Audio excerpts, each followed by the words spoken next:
아멘. 귀한 찬양 감사합니다. 계시록 22장 20절 우리의 신앙 고백을 주께 함께 고백하겠습니다. 아멘. 주 예수여 오시옵소서. 아멘. 비가 많이 옵니다. 태풍이라고 얘기하는데 여러분 안전하게 지내실 수 있도록 안전에 특별히 유의하시기를 부탁드리겠습니다. 이제 요한계시록 강의를 계속하면서 여러분들이 혹시 먼저 도착하셔서 주보의 설교 요약을 읽어보신 분들은 설교 요약에 1번이 지난주 설교 요약이라는 사실을 눈치를 채셨을지 모르겠습니다.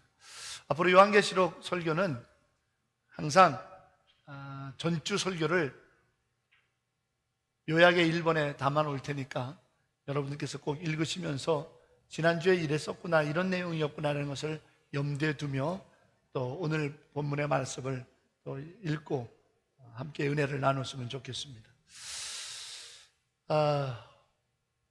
요한계시록 오늘 1장 마저 함께 나누기 앞서 우리 주영이를 잠깐 소개하겠습니다. 여러분 잘 아시다시피 주영이 잠깐 일어나요. 주영이가 이제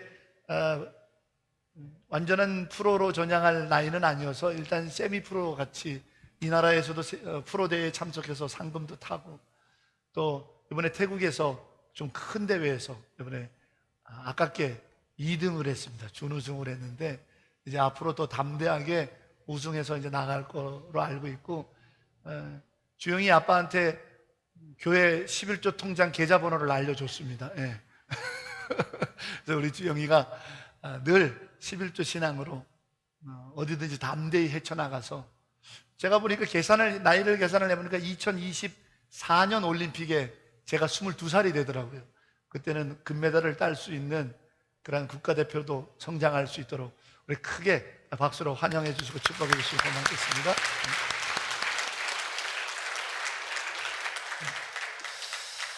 다음 세대를 이렇게 길러내는 것 참 기쁜 일입니다. 주님께서 종말이 항상 있으니 너는 어떻게 살겠느냐라고 하는 질문을 우리가 지난주에 나눴는데, 그 질문 앞에서 여러 가지 우리가 답할 수 있지만 그 중에 하나가 복음의 다음 세대를 오늘도 길러내겠습니다 라는 답이 한 가지 우리가 주님께 드릴 수 있는 대답이 아닐까, 그런 생각도 가져봅니다.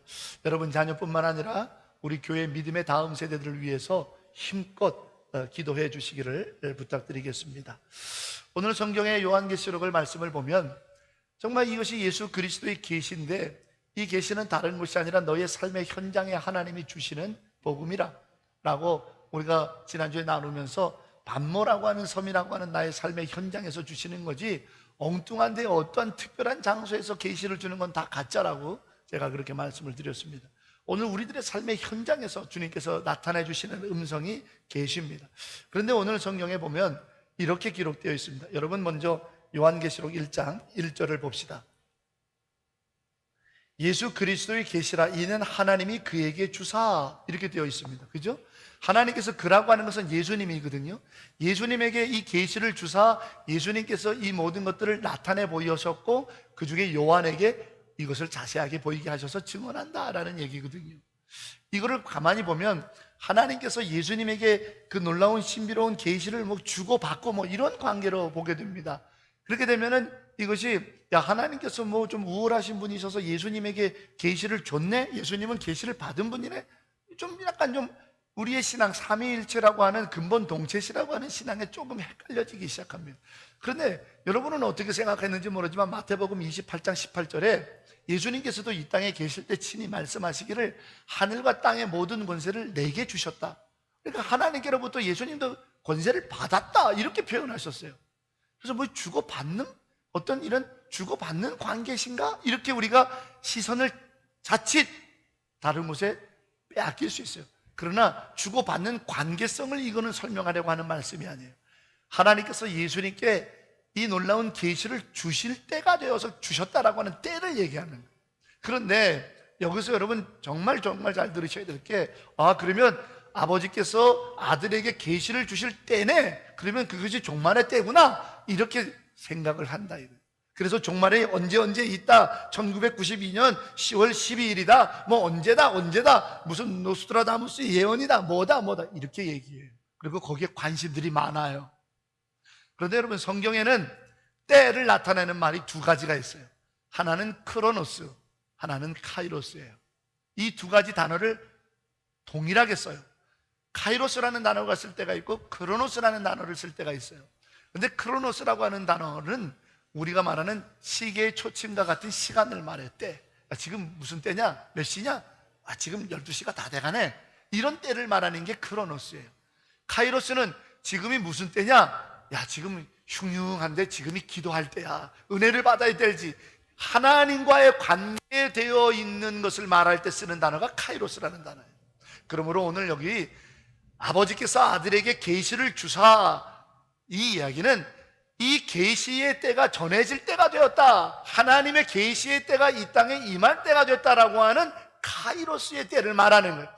그러므로 여러분에게 오늘 이 말씀을 전하면서 확고하게 여러분의 마음밭에 반드시 새겨둘 한 가지는, 종말이 언제 몇 날 몇 시 때라고 하는 인간의 시간으로 종말을 말하는 건 전부 다 가짜라는 거예요. 성경은 하나님께서 이 땅에 오실 때를 인간의 시간인 크로노스라는 때로 써본 적이 없어요. 그러므로 종말이 언제다, 주님이 언제다라고 하는 인간의 시간이 크로노스로 몇 년 몇 월 어느 때라고 말하는 사람들은 전부 다 이단이에요. 예수님께서도 그때를 모른다는 얘기는 크로노스의 시간의 때는 모른다는 거예요. 그러나 그때가 반드시 있다는 것은 하나님께서 심판하러 오시고 구원하러 오실 카이로스 때가 있다는 거예요. 그렇게 구분하는 거예요. 그러면 오늘 이 성경에서 예수 그리스도의 계시인데 아버지께서 아들에게 주신 것이다 라고 하는 그 계시가 전해진 때라고 하는 것은 시간이라는 게 아니라 하나님께서 이 땅에 구원과 심판을 이루실 만한 모든 것들이 형성되고 완전하게 그 모든 조건이 갖추어졌다라는 겁니다. 그거를 표현하기 위해서 예수 그리스도의 계시인데 아버지께서 그에게 주신 것이다라고 쓰는 거예요. 그러면 구원과 심판이 이 땅에 이루어질 만한 하나님의 때가 된 모든 조건과 상황이 완성됐다? 그게 뭔데? 무슨 조건인데? 그러니까 사람들이 거기에 세상에 무슨 지진이 일어났대, 화산, 봐라 땅이 흔들리고 불이, 이게 말아 하나님이 말한 그 조건의 때인가 보다. 천만에. 여러분, 이 요한계시록의 복음을 2000년 전에 교회의 역사가 시작될 때부터 주신 비밀이 있다고 지난주에 분명히 얘기했어요. 그것이 여기입니다. 주님께서 이 땅을 심판하시고 혹은 주님께서 이 땅을 구원하실 만한 그때 카이로스 때의 모든 여건과 환경은 한 가지예요. 십자가. 이 땅에 이미 사망 권세를 이긴 구원이 선포되었다란 말이에요. 그러므로 카이로스의 때는 이미 이 땅에 시작이 된 거예요. 하나님의 구원 혹은 하나님의 심판은요 이미 시작됐습니다. 여러분, 언제 어느 달 먼 미래에 있는 게 하나님의 구원과 심판이 결코 아닙니다. 하나님의 심판은 시작됐어요. 그 심판이 완성된 날이 남아있는 것뿐이에요. 하나님의 구원이 시작이 됐어요. 그 구원의 완성을 이룰 날이 남아져 있는 것이지, 지금 우리가 사는 인생은요 하나님의 구원과 심판의 과정을 우리가 살고 있는 거예요. 그러므로 우리가 사는 이 삶 자체가 어떤 얘기는 심판이고 어떤 얘기는 구원의 삶인 겁니다. 사망 권세가 이미 정복당했습니다. 언제? 2000년 전에. 어디서? 부활의 현장에서요. 우리는 그걸 믿는 사람이고 성경은 그걸 쓰고 있는 거예요. 사망 권세, 우리를 두렵게 하는 사망 권세의 마귀 사탄이 언젠가 어느 때인가 성경에 기록되는 무저경에 닫혀질 때 천년왕국, 아니요, 천만에요. 계시록의 20장에 나오겠지만 심판은 이미 시작됐습니다. 그래서 깨어 있어야 되는 거예요. 그래서 1분 1초를 귀하게 살아야 되는 겁니다. 아울러 믿는 자에게 구원의 역사는 시작이 됐어요. 십자가가 이미 세워졌기 때문에요. 독생자 그분이 죽으셨기 때문에요. 요한복음 3장 16절에 뭐라고 그랬어요? 하나님이 세상을 이처럼 사랑하사 독생자를 주셨으니 이는 저를 믿는 자마다 멸망치 않고 심판당하지 않고 영생을 얻게 하려 하심이라. 구원을 얻는다 그랬어요. 요한복음 5장 24절에 뭐라고 그랬어요? 예수 그 거룩한 이름을 믿는 자는 사망에서 생명으로 옮겨졌다고 과거형을 쓰고 있어요.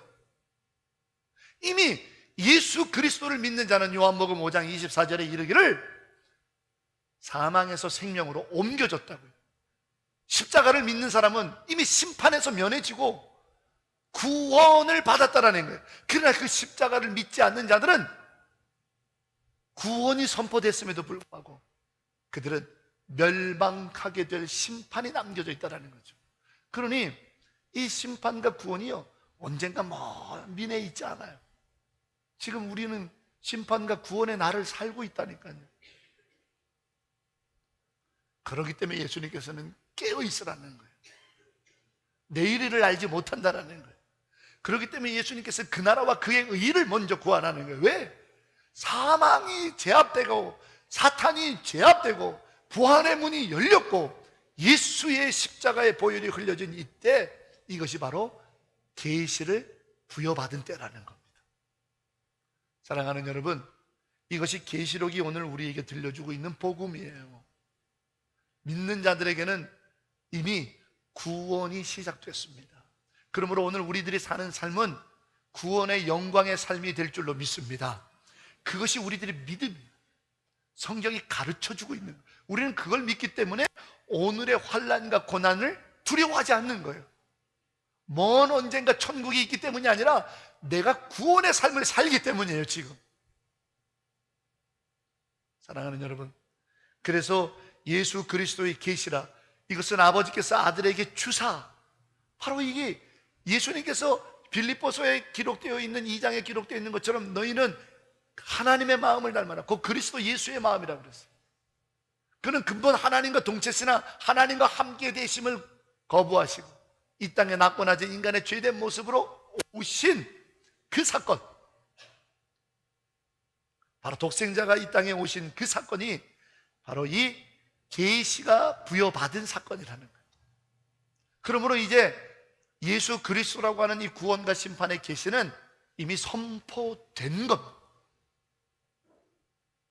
이 선포된 계시 앞에서, 이 복음 앞에서 우리가 지금 어떻게 살아야 되느냐, 오늘을, 그것이 질문이라고 지난주에 강조했습니다.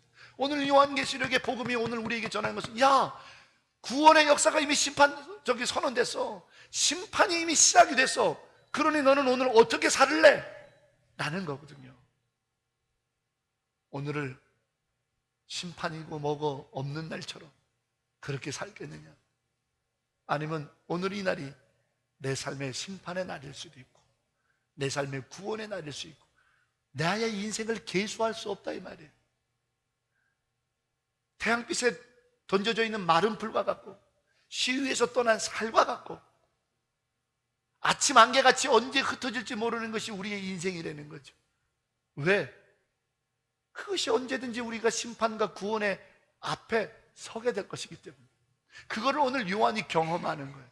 오늘 요한이 하늘의 나팔 소리 같은 큰 소리가 나길래 이건 뭔 소리야? 하고 뒤돌아봤더니 7 금초대가 이렇게 보이더라는 거예요. 7 금초대 그 사이에 인자 같으신 이 다니엘 7장 13절에 그 옷을 입은 이들이 이거 왔다 갔다 하시더래요. 근데 오늘 우리 20절에 보니까 7 금초대는 교회라 그랬다, 이 말이에요. 그죠? 우리 읽었잖아요. 20절에 7 금초대는 교회라. 그러니까 교회의 그 사이를 인자 같으시니 죽임당한 어린 양 예수께서 왔다 갔다 하시는 거 뭐예요? 교회를 다스리고 계시는 거예요. 통치하고 계시는 거예요. 교회의 주인이 주님이라는 걸 지금 보고 있는 거예요. 요한이, 야, 교회를 다스리고, 예수님이 부활 승천하시고 눈에 안 보이고 난 다음에 자기에게 주어진 교회를 막 위해서 애쓰고 힘쓰다가 밥 못 써먹어가고 이렇게 힘들게 하시나 이러고 있었는데 가만 보니까 내가 환상을 보는데 그 7 금초대 사이를 다스리며 다니시는 분이 주님이시. 주님은 한 번도 교회를 떠난 적이 없더라는 거예요. 깜짝 놀란 거예요. 주님이 교회의 주인이셨구나, 주님이 다스리고 계셨구나, 주님이 교회를 통해 돕고 계셨구나라는 사실을 깨달았는데, 그 순간 주님을 바라보면서 사도 요한이 예수님을 보자마자 예수님에 관해서 글을 쓰고 있어요. 예수님이 이렇더라. 여러분 13절을 보세요. 계시록 13절부터 16절까지 우리 다 같이 한 목소리로 읽어봅니다. 시작.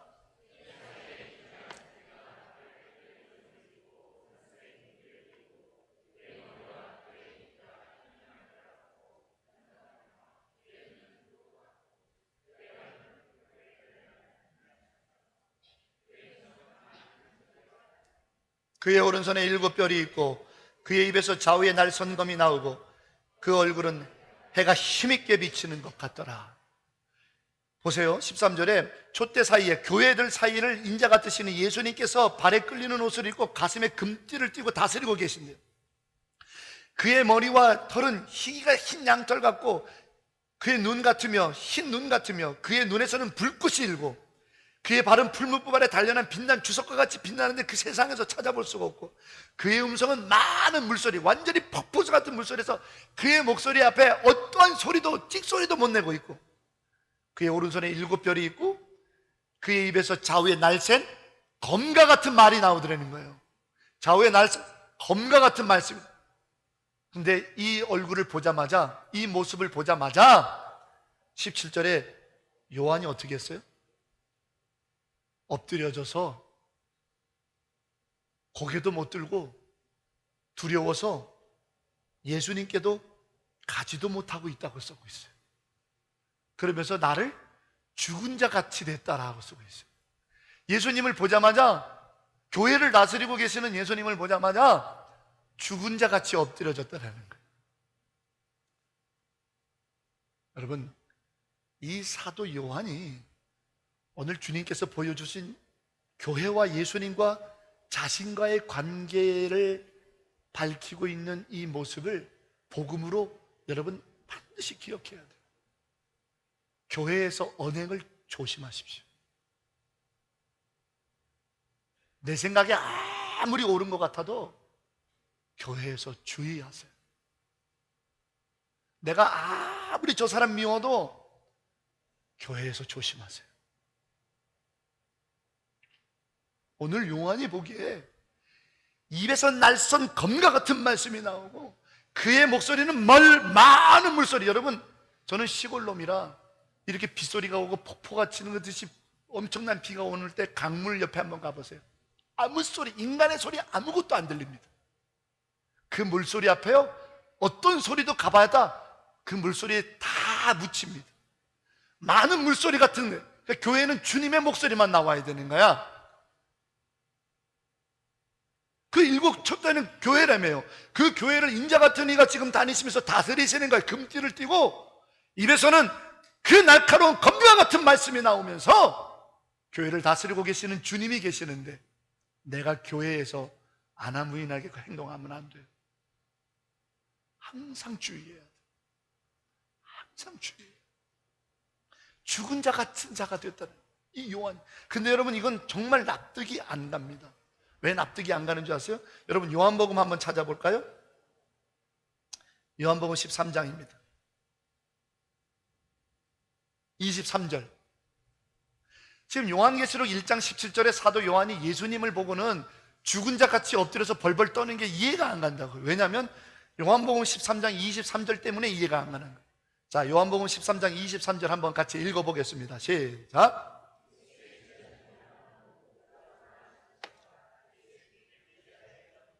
아멘.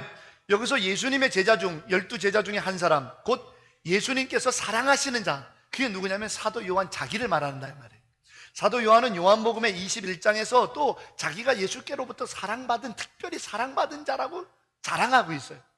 왜 그럴까요? 예수님이 십자가에서 돌아가실 때 사도 요한에게 어머니 마리아를 부탁했잖아요. 연이여 보소서 당신의 아들입니다 하고 요한에게 어머니 마리아를 부탁했어요. 그런데 요한은 그게 예수님께서 자기를 너무 사랑하신 증거라고 생각했어요. 그래서 오늘 이 13장 23절은 그 십자가 사건 전이지만 그만큼 요한은 예수님을 좋아했어요. 그래서 지금 행동이 뭐예요? 예수님이 계시는데 예수님이 자기를 사랑하는 거 뻔히 아니까 그 예수님의 이 품 안에 안겨가지고 여기 누웠다는 거예요. 요한이 그만큼 예수님을 사랑하고 예수님도 자기를 사랑한다고 확신이 있는 거예요.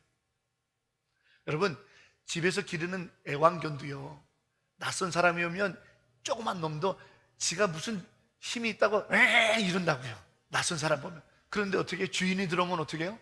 꼬랑지를 헐어들여대고, 왜? 자기를 이뻐하고 사랑하는 거 아니까. 그러니까 그 품에 막 끼어들어간다고요. 막 들어가요. 요한이 주님이 자기를 사랑하는 확신이 있기 때문에 남들은 예수님 곁에도 못 가는데 예수님 품에 팍 안기고 있는 이게 요한이에요. 그런데 요한이 십자가에서 주님 돌아가시는 거 봤죠? 주님이 부활하셔서 승천하시는 거 봤어요. 그리고 어머니를 맡기고 교회를 부탁했어요. 약 20, 30년 동안 요한이 주님을 배울 날만 기다리면서 주의 어머니를 봉양해서 천국 보내드리고, 그리고 주의 교회를 위해서 애쓰다가 지금 반복섬에 왔어요. 유배당해요. 누구를 보고 싶어요? 예수님 보고 싶어요. 예수님, 내가 예수님 맡겨주신 어머니 평생 잘 돌보다가 예수님 천국으로 보내드렸는데 예수님 주의 어머니 만나셨죠? 그리고 또 누가 보고 싶어요? 같이 갈릴리에서 고기 잡던 자기 형 야고보 보고 싶어요. 또 누가 보고 싶어요? 같이 주의 복음을 위하여 평생 동안 애썼던 베드로 보고 싶고 다 보고 싶고 이러고 있는데 지금 환상 가운데 주님을 만났다 이 말이에요. 그럼 어떻게 해야 되겠어요? 예수님! 하고 뛰어가고 막 안겨야 되잖아요. 그리고는 예수님 내가 얼마나 보고 싶었는데요. 예수님이 십자가에서 맡기셨던 어머니 마리아 제가 최선을 다했어요. 돌아가셔서 천국 가셨는데 예수님 마리아 보셨죠? 예수님 평생 같이 있었던 내 형 순교자 야고보 어떻게 됐어요? 십자가 거꾸로 쥐고 죽은 베드로 형님은 어떻게 됐나요? 물어볼 게 한두 가지. 얼마나 기뻐요. 돌아가신 어머니를 꿈에만 봐도 얼마나 좋아요. 돌아가신 친정어머니 꿈에만 봐도 얼마나 좋아요. 오늘 그런데 살아있는 모습으로 환상으로 예수님을 만났는데 예수님 가갖고 요한복음 13장 23절처럼 팍 끌어안고 예수님 막 물어보고 싶은 것도 많고 울고 싶기도 하고 나가 힘들었다고 이렇게도 말하고 싶은데, 아니 자기가 예수님한테 이렇게 사랑받은 자였다라는 거 알면서도 오늘 요한계시록 1장 17절 어떻게 하고 있다고요? 무서워서 죽은 자같이 벌벌벌벌 떨고 있다. 이게 교회에서 성도들의 모습이어야 돼요. 왜? 그분은 우리를 구원하시는 분뿐만 아니라 이 땅을 심판하시는 분이기 때문에. 인생의 주인이 우리가 아니에요. 착각하지 마세요. 이 땅에서 좀 명예 좀 얻고 돈 좀 얻고 이 땅에서 무슨 사업 좀 성공하고 이 땅에서 무슨 지식을 좀 얻었고 박사학위 받았다고? 아니요. 인생의 본질은 다 주의 보좌 앞에 이렇게 무릎 꿇을 날이 있는 거예요. 그렇게 주님을 보고 싶어요. 그렇게 주님을 사랑했는데, 내가 주님으로부터 사랑받았다라는 확신이 있었는데, 그래서 요한복음에다 그렇게 자랑을 하고 썼는데 막상 주님을 만났는데 갈 수가 없는 거예요. 쳐다볼 수도 없어요. 그저 고개를 죽이고 죽은 자 같이 하나 되어 있는 거예요. 놀라운 일이 벌어졌어요. 놀라운 일이 벌어졌어요.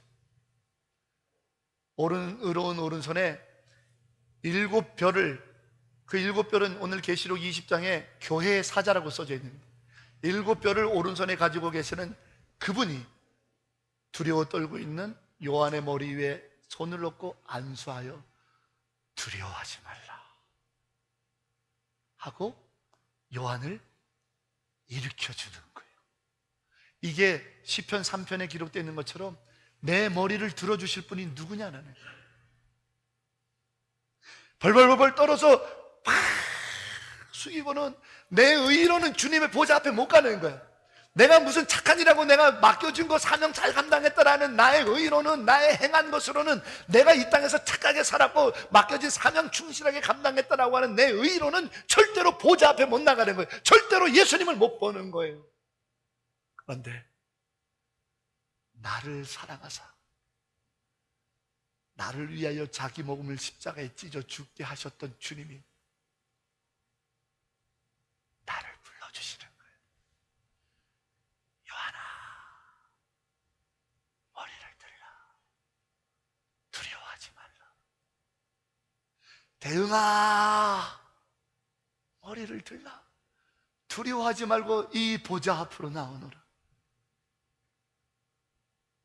그때 그 감격, 나 같은 사람,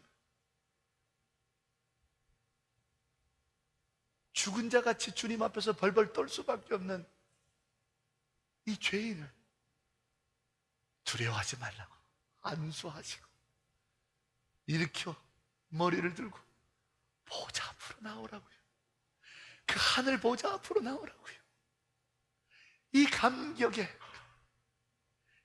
사랑하는 여러분, 이게 그리스도인이요, 이게 신앙인들이 교회에서 사는 신앙의 모습인 거예요. 우리는 이 땅에서 누가 안아주는 것 때문에 사는 거 아니에요. 우리는 이 땅에서 누구 상급이 있기 때문에 사는 거 아니에요. 우리는 이 땅에서 무슨 님 존경받고 칭찬받는 이름으로 우리가 이 땅을 살아가는 거 아니에요. 다 부질없어요. 다 필요 없어요.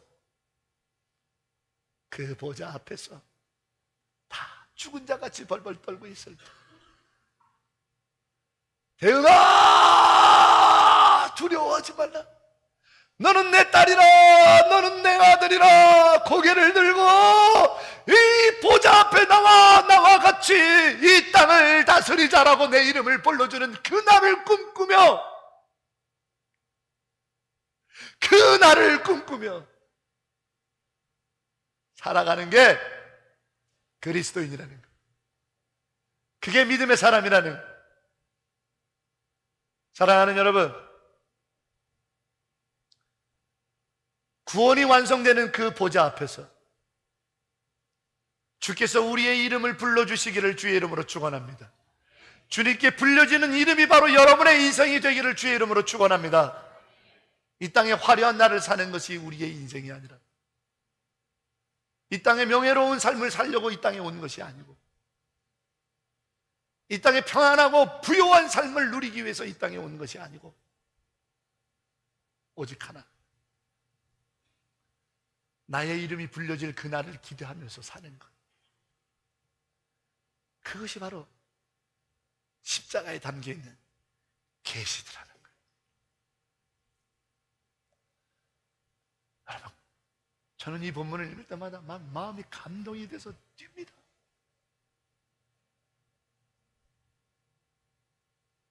이 비밀, 이 비밀을 아는 사람이 누구냐? 여러분, 우리 인생에 살아가는 날 동안 무엇을 더 이루시렵니까? 저도 욕심이 참 많았습니다. 순서대로 착착착착 제 신학교 동기 동창들보다 항상 빨랐고, 항상 큰 교회, 항상 이름 있는 자리를 맡았고, 똑같이 부목사를 하더라도 남과는 달랐고, 박사학위 받아서 이렇게 저렇게 착착착착, 그게 얼마나 덧없는 것. 물론 그걸 하지 말라는 얘기가 아니라 그것이 내 인생의 목적인 양 살아왔던 내 삶. 그런데 이 계시록의 복음을 읽고서부터는 달라집니다. 진짜 내 인생의 명예, 진짜 내 인생의 복, 진짜 내 인생의 놀라운 영광은 바로 그날 아침에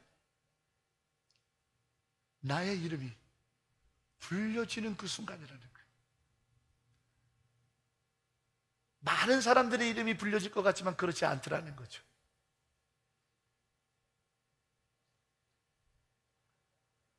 오늘 우리가 이 복음을 접하고 이 십자가의 거룩한 계시의 비밀을 접한 우리들은 들었으니까 이 복음을 읽고 그 복음이 가르쳐준 대로 지켜 행하여서 진짜 성도들이 누려야 될 유일한 복, 그날 아침 그 문 앞에서 네가 왜 거기에 엎드려 있느냐?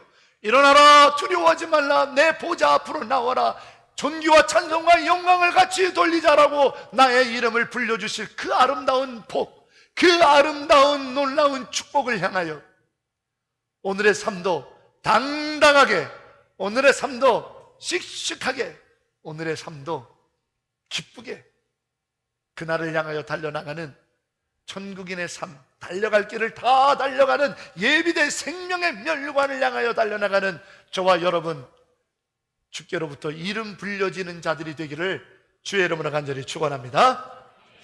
그런데 오늘 이 복음을, 이 계시를, 이 비밀을 내가 교회에게 보낸다라고 요한이 쓰고 있다 이 말이에요. 오늘 에베소부터 라오디아게까지 기록되는 7교회는 2000년 전에 터키 땅에 존재했던 실제 교회 맞습니다. 지금도 성지순례를 가면 그 흔적들을 보실 수 있습니다. 그러면 오늘 이 복음과 이 비밀, 이 계시는 2000년 전에 있다가 사라져버린 7교회, 에베소부터 라오디아게까지는 7교회에게만 보낸 건가? 여러분, 우리 마태복음 4장 19절에 갈릴리 바닷가에서 예수께서 베드로와 요한과 야고보를 부르실 때 나를 따라오라, 내가 사람 낚는 어부가 되게 하리라 하셨던 그 말씀을 2000년 전 갈릴리 호숫가에서 베드로와 요한, 야고보에게만 하신 말씀을 하고 믿지 않습니다. 모든 십자가의 계시를 믿는 자들에게 주신 말씀이라고 받아들입니다. 우리는 마태복음 28장 18절부터 20절에 있는 그 말씀, 하늘과 땅의 모든 권세를 내게 주셨으니 내가 너희 세상 끝날까지 함께하리니 너희는 가서 아버지와 아들과 성령의 이름으로 제자를 삼고 세례를 주고 모든 것을 지켜 가르쳐 지켜 행하게 하라 하셨던 마지막 파송의 말씀을 2000년 전에 예수께서 부활하신 것을 목격했던 500문도에게만 허락하신 말씀이라고 받아들이지 않습니다. 오늘 십자가의 계시를 믿는 모든 자들에게 주신 파송의 말씀이라고 믿고 있습니다. 그렇다면 오늘 이 계시록의 이 복음, 그날 아침 그 문 앞에서 너의 이름이 불려질 그날을 향하여 사는 게 인생이라고 하는 이 계시의 복음, 이것은 에베소와 라오디게까지 거치는 2000년 전에 있었던 7교회에게만 한 것이 아니라 오늘 교회라고, 주님의 몸된 교회라고 모여진 모든 것, 마닐라 한인연합교회, 오늘 의료 선교를 오는 부산 호산나 교회, 지금 의료 선교를 같이 하게 될 문옥교회, 어떠한 교회든 주님의 몸된 십자가 보혈 아래에 있는 교회들에게 맡겨진 복음이라는 거죠. 그러므로 오늘 우리들에게 이 복음의 비밀이 맡겨진 거예요. 오늘 예수님께서 거느리셨던 7 금촛대의 그 촛대의 비밀은 바로 마닐라 한인연합교회가 되는 거예요. 마닐라 한인연합교회를 주님께서 인자 같으신 모습으로 입에서 나오는 검과 같은 말씀으로 금띠를 두르시고 그분이 다스리고 계시는 것이 오늘 마닐라 한인연합교회가 될 줄로 믿습니다. 그리고 우리에게 부여하신 거예요. 바로 이 계시의 비밀을 니들이 맡으라는 거예요. 자, 이제 시간이 허락하는 범위 안에서만, 마냥 하면 저는 좋지만 여러분은 안 좋잖아요. 오늘 하다가 다 못하는 거는 이제 다음번부터는 계시록 2장에 에베소 교회부터 들어갈 거니까 오늘 다 해서 왜 이거는 해석 안 해줬어요 하는 거는 카톡이나 이메일로 보내시면 성실하게 답변해 드리겠습니다. 자, 오늘 깜짝 놀랄 만한 것들을 우리가 함께 좀 살펴보려고 합니다. 자, 여러분 성경을 한번 계시록 1장으로 가겠습니다.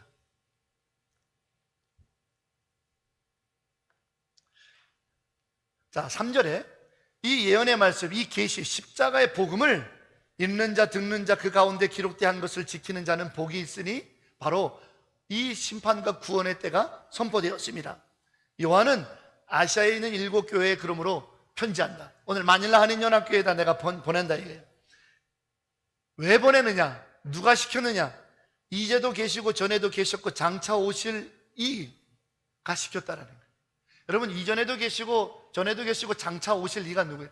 이전에도 계셨다라는 건 세상이 창조되기 전에도 계셨다라는 거예요.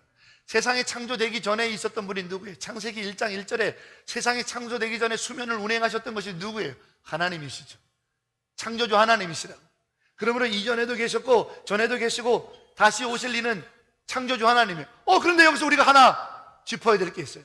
요한복음 14장 1절부터 3절에 보면 너희는 두려워하지 말고 근심하지 말고 염려하지 말라. 하나님을 믿으니까 나를 믿으라. 내 아버지 집에는 거할 것이 많도다. 내가 가서 너희 거할 처소를 만들어 놓고 다시 와서 너희를 데리러 오겠다고, 다시 오겠다고 약속하신 분이 누구예요? 요한복음 14장에 다시 오시겠다고 말씀하신 분이 누구예요? 예수님이시죠. 그런데 오늘 성경은 뭐라고 되어 있어요? 이전에도 계셨던, 창조 이전에 계셨던 하나님이 어떻게 하신다고요? 다시 오실 그분이라고요. 삼위일체를 말하는 거죠. 분리되어 있는 분이 아니에요. 그런데 그 다음에 뭐라고 되어 있냐면 그 창조주 하나님과 그의 보좌 앞에 있는 일곱 영이라고 되어 있어요. 일곱 영은 뭐예요?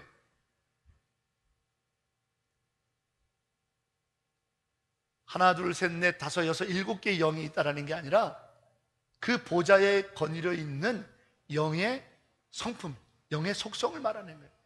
이거는 지금 사도 요한이 혼자 지어낸 것이 아니에요. 여러분, 이사야 11장으로 빨리 넘어갑시다.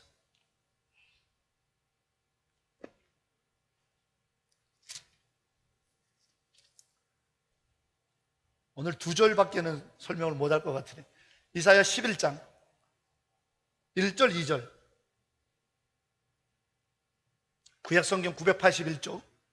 자, 1절 우리 같이 읽어봅니다. 이새의 줄기에서 한 싹이 나며 그 뿌리에서 한 가지가 나서 결실할 것이요. 이거는 지금 이새의 집안 다윗의 자손으로 메시아가 오실 거라고 하는 메시아 예언이죠. 2절에 그의 위에, 그 메시아 예수 그리스도 위에, 자, 제가 읽습니다. 여호와의 영, 하나죠. 곧 지혜의 영, 총명의 영, 모략의 영, 재능의 영, 지식의 영, 여호와를 경외하는 영이 강림하리라. 일곱 영이죠. 그러면 이 일곱 영은 영이 일곱 개가 아니라 영의 속성을 말하는 거예요. 그 영이 오실 메시아 위에 임한다는 거예요. 여러분, 성경에 예수 그리스도께서 언제 성령을 받으셨어요? 세례 받을 때. 그가 세례를 받고 물 위에 올라오 보니까 하늘로부터 비둘기같이 성령이 그의 위에 강림하니 하늘로부터 소리가 들려 임하여 가라사대 이는 내 기뻐하는 자여 내 사랑하는 자로다. 오늘 이사야가 그 옛날 이사야 11장 1절 2절에 예언해놨던 성령의 강림이 예수 그리스도가 세례를 받을 때 일어났으며, 그게 어떤 영이었나 봤더니 하나님 보좌에 같이 계셨던 영이더라는 거예요. 뭐죠? 성령이죠. 그러므로 오늘 계시록 1장에 일곱 영은 영이 일곱 개 있었다라는 얘기가 숫자 개념이 아니라 그 하나님의 거룩한 성령을 말하는 거예요. 그리고 그 성령과 함께 창조주 하나님이 그 다음에 뭐라고 되어 있어요? 5절에 또 충성된 증인으로 죽은 자들 가운데서 먼저 나시고 죽고 먼저 부활하신 분이 누구예요? 성자 예수님이죠. 성부 성자 성령의 이름으로, 성부 성자 성령의 이름으로 나 요한은 마닐라 한인연합교회에다가 이 복음의 계시를 전한다라는 거예요.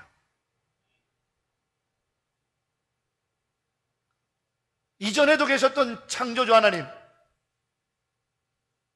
이 모략과 지혜와 경외의 영이신 성령, 죽었다가 다시 사신 예수 그리스도, 성부 성자 성령의 이름으로 내가 선포하노니 교회요, 교회요. 십자가의 비밀, 이 복음의 비밀을 감당하라는 겁니다. 그러므로 우리 교회는 다른 것이 아니라 바로 이 십자가의 복음의 비밀을 세상에 나눠야 될 주님의 사명받은 교회라는 겁니다. 교회에서 다른 거 하려고 생각하지 마세요. 교회로 내 만족 채우려고 하지 마세요. 교회에서 내 명예를 만족하려고 하지 마세요. 교회에서 내가 인정받으려고 하는 것이 교회 아닙니다. 교회는 성부 성자 성령의 이름으로 이 십자가의 계시를 감당하라고 세워놓은 것이, 그 십자가의 계시가 뭡니까? 여러분, 깜짝 놀랄 하나님의 말씀을 이 시간 함께 나눠봅시다.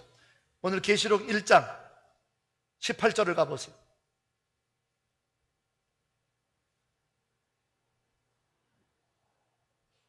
자, 18절 한번 읽어봅니다. 시작. 곧 살아있는 자라 내가 전에 죽었었노라 볼지어다 이제 세세토록 살아있어 사망과 음부의 열쇠를 가졌노니. 아멘. 지금 예수님께서 뭐라고 말씀하시냐면, 나는 죽었다가 살아났고 지금은 살아있는 자라. 그리고 내가 뭘 갖고 있다고요? 사망과 음부의 열쇠를 가지고 있다는 거예요.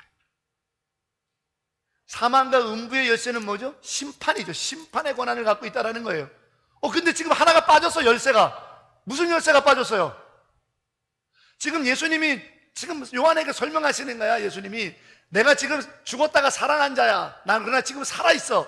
내 손에 사망과 음부의 열쇠가 있다. 이건 심판이죠. 멸망할 자들이 들어갈 거 아니에요. 그걸 열 거 아니에요. 무슨 열쇠를 하나 설명 안 하시는 거예요? 천국 열쇠를 설명 안 하는 거잖아 지금. 천국 열쇠 어디 갔어요? 마태복음 16장에 내 교회를 세운다 하시고 그 교회에다가 무엇을 주셨습니까? 천국 열쇠를 주셨잖아요. 빨리 찾아보세요. 마태복음 16장 16절.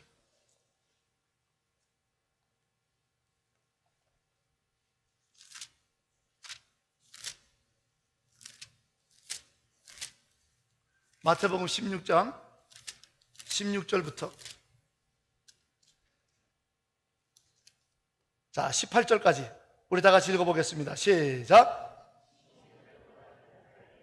주는 그리스도시요 살아계신 하나님의 아들이시니이다. 예수께서 대답하여 이르시되 바요나 시몬아 내가 복이 있도다. 이를 내게 한 이는 혈육이 아니요 하늘에 계신 내 아버지시니라.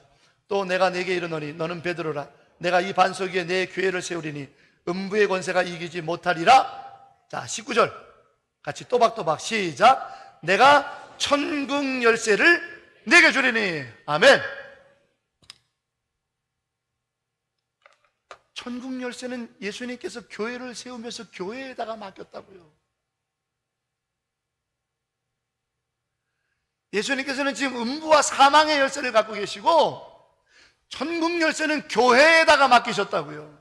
그래서 너희가 여기서 열면 하늘에서도 열겠다라는 거예요.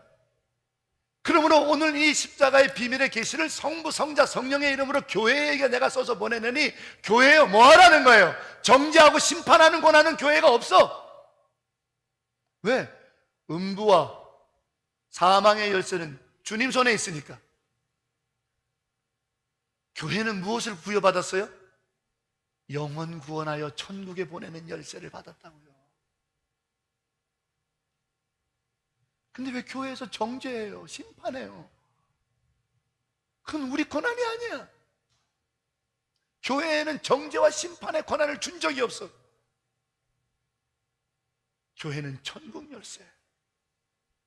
서로 용서해주고 사랑해주고 응원해주고 격려해줘서 주님 바라볼 수 있게 마지막 날 그 앞에서 그의 이름이 불려질 수 있도록 천국 열쇠를 교회가 받았다 이 말이에요. 그런데 오늘날 교회는 영혼을 구원하는 데 관심이 없어. 오늘 믿는 성도들은 복음을 전하는 데 관심이 없어요. 오로지 관심은 내 자식 잘 되는 일, 오로지 관심은 내 사업 잘 되는 일.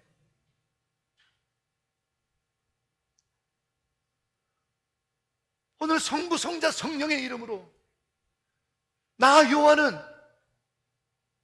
하늘로부터 본 계시를, 이 놀랍고 신비한 심판과 구원에 이미 선포된 그리스도 십자가의 계시를 교회에 써보내다니. 만일 나 한인연합교회야, 너희가 교회로 세워질 때부터 주님께 부여받은 이 천국의 열쇠를 왜 열지 않냐는 거지.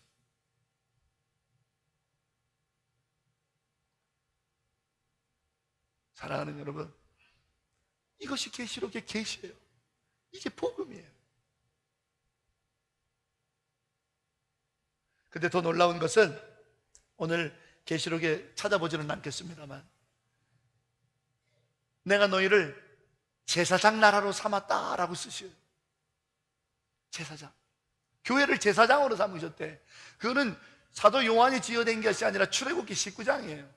출애굽기 19장에 하나님께서 애굽에서 이스라엘 백성을 구원해 내셨어요. 그러면서 질문하십니다. 광야에서, 시내산에서, 야, 니들을 애굽에서 종되었고 죄된 그 땅에서 구원해낼 때 니들이 깨끗하고 너희들이 의로워서 내가 구원했냐? 아니잖냐? 그러면서 19장에 뭐라고 말씀하시냐면, 출애굽기 19장에 내가 너희를 제사장 나라로 삼기 위하여 너희를 불렀다. 그 출애굽기 19장에 믿는 자들을 제사장으로 삼기 위하여 부르셨다라는 그 말씀을 오늘 다시 계시로 듣는 거예요. 교회는 제사장으로 삼으셨대. 여러분, 마지막 하나를 잘 들어보시기 바랍니다. 우리 그래서 11조 신앙을 먼저 배웠어요. 우리 11조 중에 주의 11조를 배웠습니다. 주의 11조는 뭐죠? 레위인과 제사장들은 땅과 기업이 없으니까 그들은 어떻게 먹고 살아요? 성도들이 하나님께 드린 11조로 그들이 먹고 산다는 거예요. 제사장들은 성도들이 낸 11조로 먹고 산다는 거예요. 그러면서 뭐라고 말씀하셨어요? 그것은 성도들이 낸 것이 아니고 나의 기업이요 나의 분깃이다. 그러므로 주의 종들을 위하여 내는 11조를 내는 손길은 여호와의 기업과 여호와의 분깃을 만지는 자로 만들어주겠다. 이렇게 설교 드렸어요. 그게 성경이야. 와, 그러면 교회를 제사장으로 삼았다면 우리는 분깃이 없어. 우리는 땅이 없어. 교회는 그래서 뭔가 이윤을 창출하는 것이 아니야. 장사하는 것이 아니고 농사 짓는 것이 아니고 뭐 어디 가서 돈을 버는 것이 아니야. 교회는 제사장으로 삼았다고 되어 있으니까 오늘 계시록에. 그러면 뭐야? 교회에 있는 성도들이 11조를 낸 그 돈을 가지고 뭐 하라는 거예요? 이 교회가 바로 천국문을 여는 일에 쓰라는 거죠. 그런데 그 천국문은 안 열고 몇 천억짜리 건물을 짓고 있으니 이게 교회냐? 천국문을 여는 데 쓰라는 거예요. 천국문. 교회는 천국문을 여는 한 교회는 결코 굶주리지 않는다는 거예요. 교회는 천국문을 여는 데 쓰는 동안에는 결코 교회는 마르지 않는다는 거예요. 그것이 왜? 여호와의 기업으로 공급하기 때문인 거예요. 사랑하는 여러분, 이것이 오늘 계시록 1장에 담겨져 있는 복음의 비밀이에요.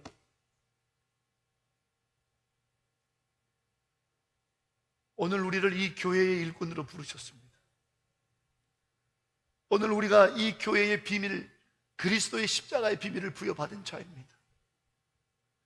오늘 우리가 어쩌면 천국문의 열쇠를 부여받은 자입니다. 그런데 그 천국문의 열쇠는 잘 처박아 놓고 우리가 지금 무엇하며 사는지요? 오늘 주님께서는 이 계시록의 복음을 우리에게 들려주시면서 다시 한번 우리에게 깨어 있기를 원하십니다. 구원과 심판이 이미 선포됐으니 교회요, 성도들이요, 내가 너희에게 2000년 전에 맡겼던 천국 열쇠를 가지고 여호와의 제사장 직분으로서 세상을 구원하는 일에 너희들이 나서야 한다. 사랑하는 여러분, 이 교회를 다스리고 통치하시는 분이 주님이시고 그 주님이 오늘 우리를 부르사 천국의 열쇠를 다시 한번 상기시켜 주십니다. 그러므로 오늘 우리는 영혼 구원하고 복음을 전하고 이 십자가의 신비를 바라보며 사는 믿음의 발걸음이었으면 좋겠습니다. 오늘 여러분의 이름이 그날 아침 그 문 앞에서 거룩하신 이의 입술에서 불려지는 자가 되기까지 때를 얻든지 못 얻든지, 가난하든지 부유하든지 건강하든지 병에 걸렸든지 우리가 어떠한 비천함에 처했든지 내 삶의 자리에서 교회된 성도들이여 그리스도의 비밀된 천국문을 여는 자가 되어 영혼을 구원하는 거룩한 일에 쓰임받는 저와 여러분 복음의 비밀을 맡은 주의 일꾼들 되시기를 주의 이름으로 간절히 축원합니다. 기도하겠습니다.